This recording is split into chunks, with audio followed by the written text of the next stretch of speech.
بسم الله الرحمن الرحيم إن ينصركم الله فلا غالب لكم وإن يخذلكم فمن ذا الذي ينصركم من بعده وعلى الله فليتوكل المؤمنون۔ ارشاد فرمایا کہ اگر اللہ تعالیٰ تمہاری مدد کرے تو کوئی تم پر غالب نہیں آ سکتا، اور یہ یاد رکھو کہ اللہ تعالیٰ کی مدد وہی پاتا ہے جو اپنی طاقت و قوت پر بھروسہ نہیں کرتا بلکہ اللہ تعالیٰ کی قدرت اور رحمت کا امیدوار ہوتا ہے۔ اور اگر اللہ تمہیں چھوڑ دے تو اس کے چھوڑنے کے بعد کون تمہاری مدد کر سکتا ہے؟ یقیناً کوئی نہیں۔ غزوہ بدر و حنین سے یہ دونوں باتیں واضح ہوتی ہیں۔ غزوہ بدر و حنین سے دونوں باتیں واضح ہوتی ہیں۔ غزوہ بدر میں کفار کا لشکر تعداد میں بہت زیادہ تھا، اسلحہ بھی بہت زیادہ تھا، جنگی طاقت بھی ان کو شامل تھی۔ مسلمانوں سے بڑھ کر، لیکن مسلمانوں کا بھروسہ صرف اللہ تعالیٰ کی ذات پر تھا، جس کا نتیجہ مسلمانوں کی فتح اور کامرانی اور کامیابی ہوئی، اور فرشتوں کی صورت میں اللہ تعالیٰ نے مسلمانوں کی مدد فرمائی۔ جبکہ غزوہ حنین میں بعض مسلمانوں نے اپنی عددی کثرت پر فخر کیا کہ تعداد زیادہ تھی غزوہ حنین میں مسلمانوں کی، اس کے نتیجے میں مسلمانوں کو سخت نقصان اٹھانا پڑا، اور یہ پورا واقعہ سورۃ بقرہ کے اندر موجود ہے۔ تو اللہ تعالیٰ مسلمان کی، ایمان والے کی مدد کرتا ہے اس صورت میں کہ جب بندہ اپنا بھروسہ اللہ تعالیٰ کی ذات پر رکھے۔ اگر اپنی ذات پر وہ گھمنڈ کرے گا تو پھر اللہ تعالیٰ کامیابی نہیں دے گا۔ وَمَا كَانَ لِنَبِيٍّ أَن يَغُلَّ وَمَن يَغْلُلْ يَأْتِ بِمَا غَلَّ يَوْمَ الْقِيَامَةِ ثُمَّ تُوَفَّى كُلُّ نَفْسٍ مَا كَسَبَتْ وَهُمْ لَا يُظْلَمُونَ۔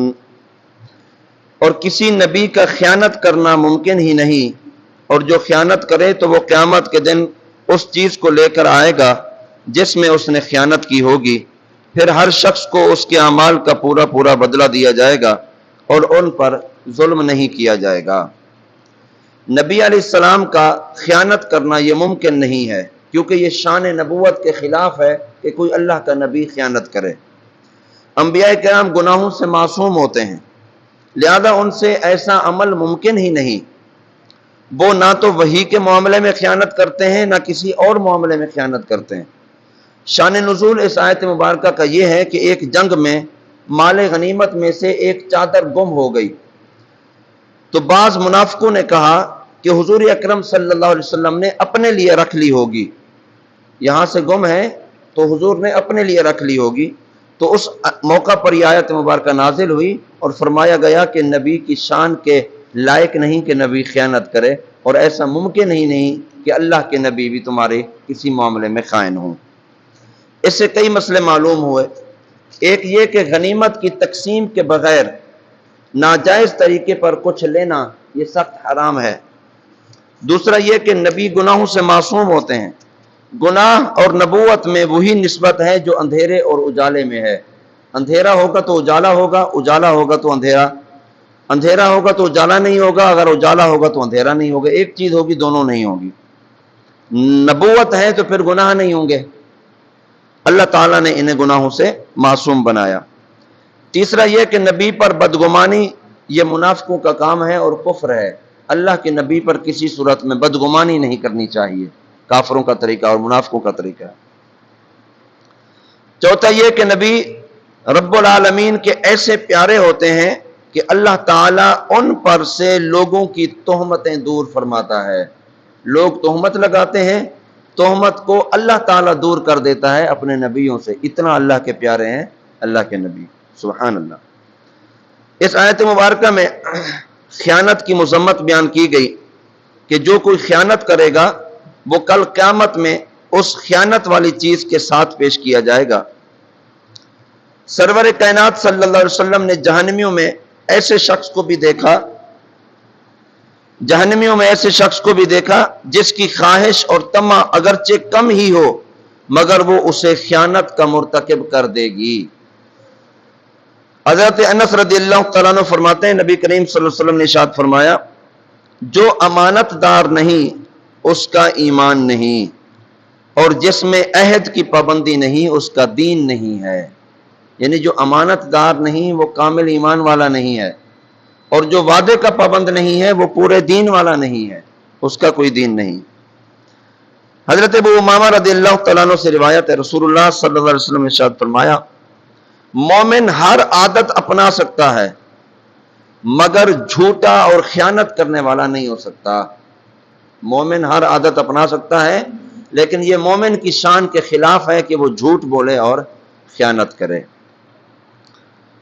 افمن اتبع رضوان اللہ کمن باء بسخط من اللہ ومأواہ جہنم وبئس المصیر ہم درجات عند اللہ واللہ بصیر بما یعملون۔ اللہ تعالیٰ کی رضا کا طالب اور اللہ تعالیٰ کی ناراضگی کا مستحق دونوں برابر نہیں ہو سکتے۔ ایک شخص اللہ کا پیارا ہے اور ایک شخص اللہ کو پسند نہیں، دونوں برابر کیسے ہو سکتے ہیں؟ ایک پیارا ہے اور ایک ناپسند ہے۔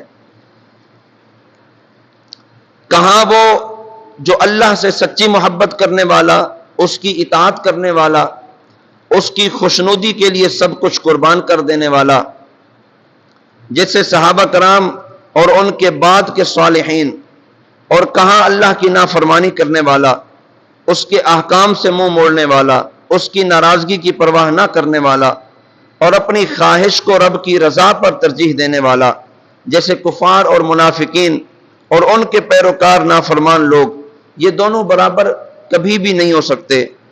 ان لوگوں کے اللہ کی بارگاہ میں مختلف درجات ہیں، ہر ایک کی منزلیں، ہر ایک کے مقامات جداگانہ ہیں۔